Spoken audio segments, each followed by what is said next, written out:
বন্ধুরা তোমরা সবাই কেমন আছো? আশা করছি ভালো আছো। আমি খুব ভালো আছি। Welcome to Bengal blogger Sonali. Welcome একটা নতুন ভিডিও নিয়ে। আজকে সকালবেলায় কিছু রান্না করতে পারিনি, স্কুলে পরীক্ষা ছিল, পরীক্ষা টরীক্ষা দিয়ে নিয়ে এসে একবারে রান্নাঘরে ঢুকেছি। ফ্রেশ হয়ে চান করে, গরম করছিল একটা চান টান করে নিয়েছি, দিয়ে ফ্রেশ হয়ে রান্নাঘরে ঢুকেছি। রান্নাঘরে কি কি রান্না করছি তোমাদের আজকে এক ঝলক দেখিয়ে দিই। আজ সয়াবিনের তরকারি হবে। এখানে কড়াইতে আমি তেল নিয়ে নিয়েছি, আর এখানে টমেটো দিয়ে টক ডাল হয়েছে, ঢাকা দেওয়া হয়েছে। ডাল অর্ধেক করে দিয়েছে, এই যেটুকু আছে ফোড়ন দেবো। এখানে দেখো আলু কেটে নিয়েছি দুই ভাগে, ডিমের ঝোল হবে আর সয়াবিনের তরকারি হবে। দুটো আলু কেটেছি, তাতে দেখো কতটা আলু হয়েছে। আর এখানে বেতো শাক ভাজা হবে, বেতো শাকও কেটে নিয়েছি, সেই এনেছিলাম গ্রাম থেকে, আত্মীয় বাড়ি থেকে। সেই বেতো শাকই রান্না হবে, এখনো অনেকটা আছে। বেতো শাকটা এখনো ধোয়া হয়নি, ধুয়ে নেবো, আর শুধু কেটে রেখে দিয়েছি। আগে আমি সয়াবিনের তরকারিটা চাপিয়ে নিই। বন্ধুরা আজকে গেছিলাম জুয়েলারি দোকানে, সেখান দিয়ে কি কি কিনেছি তোমাদের এক ঝলক দেখাবো। আমি আগে রান্নাবান্না সেরে নিই। রূপোর সুন্দর পলা বাঁধানো কিনেছি, তারপর নুপুর কিনেছি, আর পায়ের চুটকি কিনেছি, তাই তোমাদের দেখাবো। আগে রান্নাবান্নাটা সেরে নিই, তারপরে ধীরে সুস্থে বসে তোমাদের দেখাবো। তা চলো ঝটপট রান্নাটা করে নিই। কড়াইতে যেহেতু তেল নেওয়া হয়ে গেছে, এবার আমি আলুটা ঝটপট করে ভেজে নেবো গোটা জিরে ফোড়ন দিয়ে। তরকারি করার জন্য কি কি ফোড়ন দিয়ে দিয়েছি দেখো। এখানে গোটা জিরে, তেজপাতা, লবঙ্গ, এলাচ, এগুলো ফোড়ন দিয়ে দিয়েছি। এবার এর মধ্যে আলুগুলো ছেড়ে দেবো। দেখো বন্ধুরা, প্রথমে আলুগুলো আমি ভাজতে নিয়ে নিয়েছি। আলুগুলো ভাজা হতে থাক, তখন আমি সয়াবিনটা ধুয়ে এর মধ্যে দিয়ে দেবো। আর এখানে রসুন বেটে নিয়েছি, পেঁয়াজ কেটে নিয়েছি। পেঁয়াজটা এখন দেবো না, একটু পরে দেবো, আলুটা একটু ভাজা ভাজা হয়নি, তারপরে দেবো। ভিডিওটা স্কিপ না করে দেখতে থাকো, আশা করছি ভালো লাগবে। কড়াইতে ট্রান্সফার করে নিয়েছি, আর মশলাও দিয়ে দিয়েছি। আর এখানে ডিমের ঝোল করবো দেখে ডিম তেলও নিয়ে নিয়েছি, আর এখানে মশলাও রেডি করে নিয়েছি। দুভাগে মশলা একবারে রেডি করে নিয়েছি। আর এটা তুমি কষাবো, ভালো করে নেড়ে চেড়ে কষিয়ে নেবো, যতক্ষণ না ভালো একটা সুন্দর স্মেল ছাড়ছে ততক্ষণ অবধি। সয়াবিনের তরকারিও কিন্তু বেশ ভালো লাগে, আর সয়াবিনগুলো অনেকটা বড় বড়।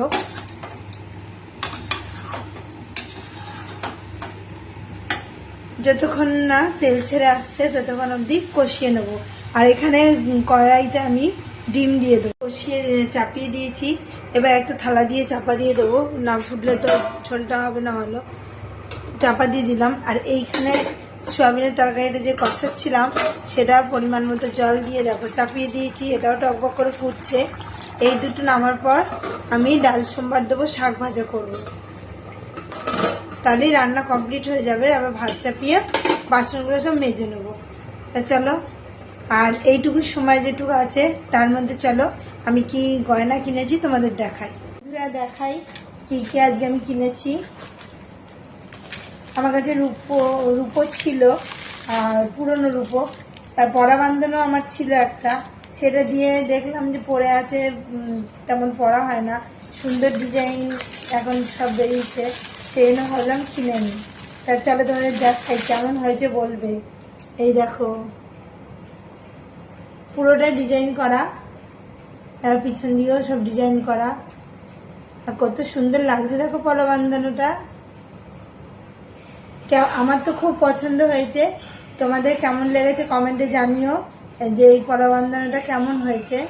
দেখো আরেকবার তোমাদের দেখাই, আমার তো খুবই ভালো লাগছে, ডিজাইনটা খুব সুন্দর। দেখো পুরোটাই কিন্তু ডিজাইন করা, এইদিকেও আছে ডিজাইন, এইখানেও আছে, চারিদিকেই ডিজাইন। আমার তো খুব পছন্দ হয়েছে, তোমাদের কেমন লেগেছে কমেন্টে কিন্তু অবশ্যই আমাকে জানাবে যে কেমন লাগলো এর উপর পলা বাঁধানোটা। আরো দেখাই, দাঁড়াও, দেখো পায়ে চুটকি, এই ডিজাইনটাও কেমন লেগেছে জানিও। এটা একটা পায়ে, এই দেখো এই ডিজাইনটাও কেমন হয়েছে জানিও, দেখতে পাচ্ছ। আর আছে পায়ের তোড়া, এই দেখো, এটাও কিন্তু খুব পছন্দ হয়েছে আমার, এটাও ভালো হয়েছে। তিনটে জিনিসই কিন্তু খুব ভালো হয়েছে। দেখো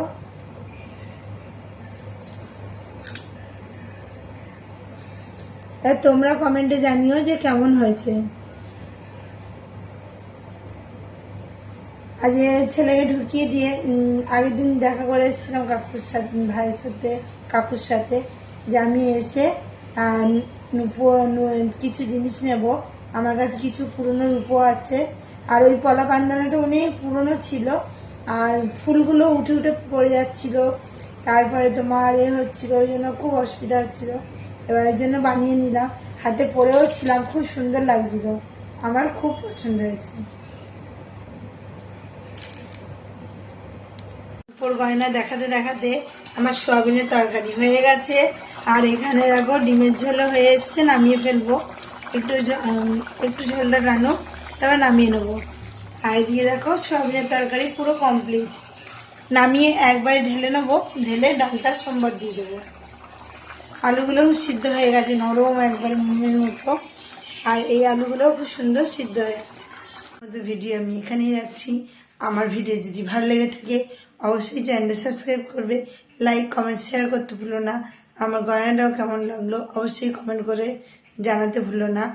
আর পলা বান্ধানো, নুপুর, আঙুর চুটকি কেমন লেগেছে অবশ্যই কমেন্টে জানাও। বাই, কাল আবার নতুন ভিডিও নিয়ে খুশি আসি। সুস্থ থেকো, ভালো থেকো, সবাইকে ভালো রেখো।